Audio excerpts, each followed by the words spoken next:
So right here is a tachometer. Alright, this has not worked in the past 3 years that I've had this car. I've had this car for 4 years. This gave out a few months after I actually got the car. And when it warms up, it actually moves a little. Like goes like up to here and then it stops. The whole point of this is to see on the back if the capacitors are bad. Because if they are bad, then we need to replace them with our replacements we have here. We have these capacitors that are supposed to be our replacements if there are any bad ones in the back. So, when we look at the computer board back here, there's these two capacitors right here. These two black ones. Okay? I'm assuming those are the ones that we're supposed to look at, because those look exactly like the ones we have here. This one on the side I don't think we have to deal with. But when I look at these black ones, you can't tell, but this one in particular looks like it has some residue at the base of it. Really tell with it on the actual board. But with it taken off, I'm going to try and get this close to the camera as possible. If you can see, it's kind of blurry, sorry, but you can see right there how it goes from black to brown.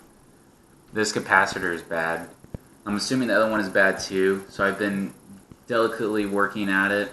I had to go grab some tweezers because the prongs for that old capacitor are still in here. One popped out. I'm going to try and get this other one out here real quick. Boom. Got it.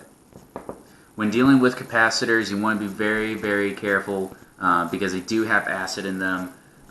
So I got one old one out, and if you can tell when I hold this up to the camera, this one's the size of this and the size of this.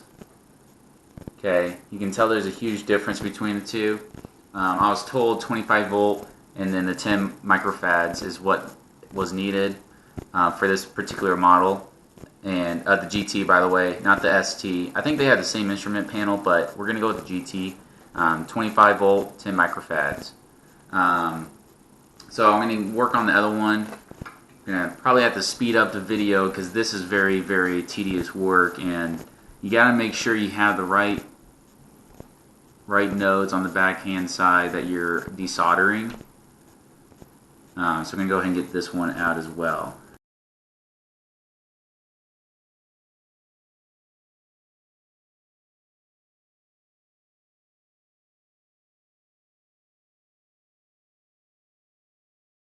Alright, so this one's almost out. One of the prongs just disconnected itself when I desoldered it.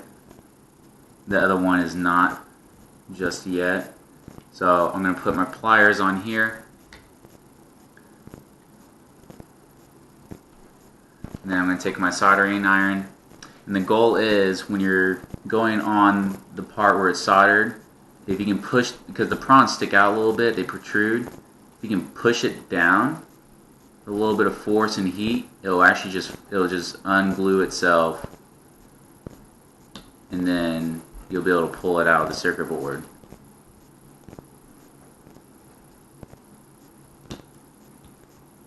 Still working at it.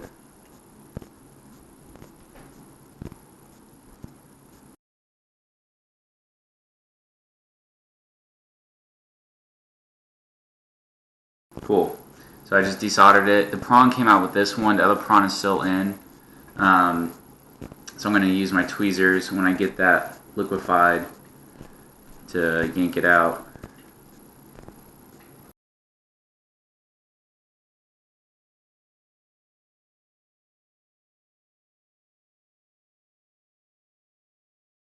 Last prong out. The metal solidifies very quickly, but I managed to get it out finally. That's the only difficulty of soldering, is that it just cools so quickly. Next, there's still solder on there that I can possibly use. I'm going to take these new capacitors, and what I'm going to have to do is kind of trim it down to size, because I can't, the prongs are so long, I can't get it in the board because of this back plate, which I was never able to get off. So I'm actually going to just go without doing that. But Got some wire snips here. Gonna go ahead and trim these down just a little.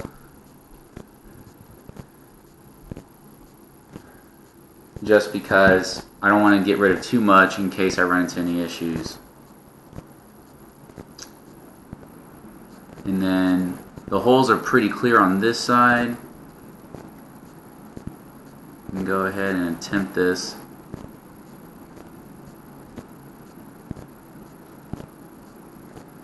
It's still not far apart enough.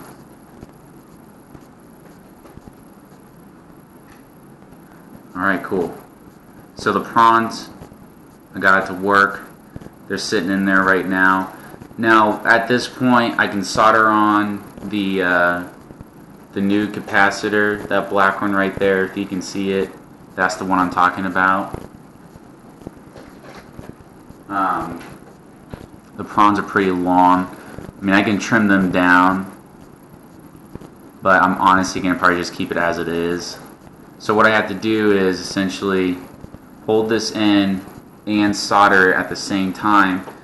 Now some of the solder metal is already on there, so I'm hoping I can use what's left to kind of just glue it in momentarily, and then I can add some more once I have a stable connection.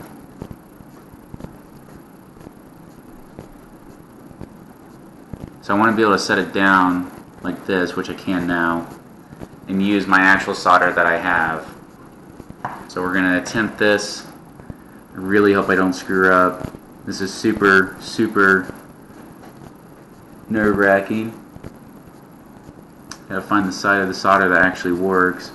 The solder guns don't like me very much. They don't like to heat up all the way around, so one side works and one doesn't.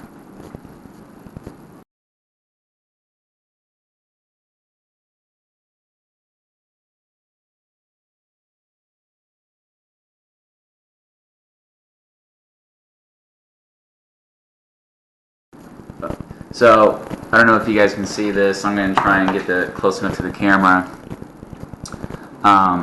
Ooh, that almost burned my arm. So right here and right here is what I just soldered. Compared to the factory solders, it looks kind of, not kind of, like really bad, but it's functional. That thing's not going anywhere. So this is looking up right now. I'm going to clear up the other parts where I'm about to solder next, so I can poke it through the holes here and everything. Again, I'm going to trim it down just a little bit, so that way, if I run into any issues, I will also have some left. Right about there.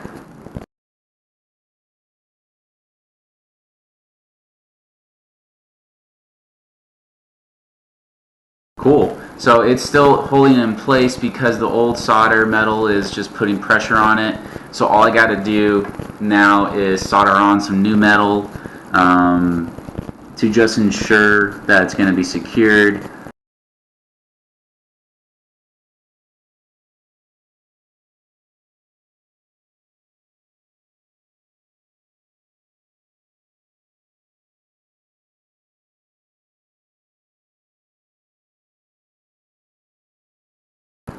It's not the cleanest. Actually, it looks quite bulky. That one right there and that one right there. I'm going to do one more inspection around the solder areas. So I'm just trying to make sure that metal's good. I'm going to start the process of putting this stuff back together. Alright guys, got everything reinstalled and got the battery reconnected. So here's the moment of truth.